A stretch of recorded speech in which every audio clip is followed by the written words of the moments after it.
Көктем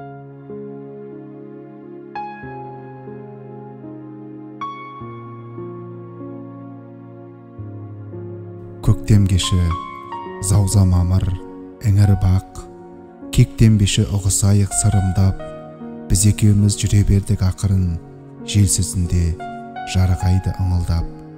Екеумізге сонда кешкен күймәлім, сондай шақтан естеліктің жиі бәрін, алаулаған жүрегіммен бағышы қолың ұстап, ағыраушан сыйладым.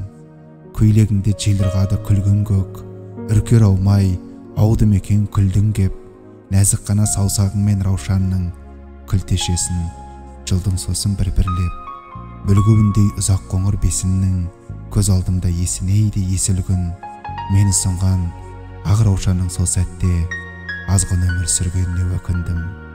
Саған қарай жолдасам да хат көлең, екеумізге қонбай ұшты бақ деген, екеумізде махаббат та аз болды, дәл сол күнгі ақ раушандай.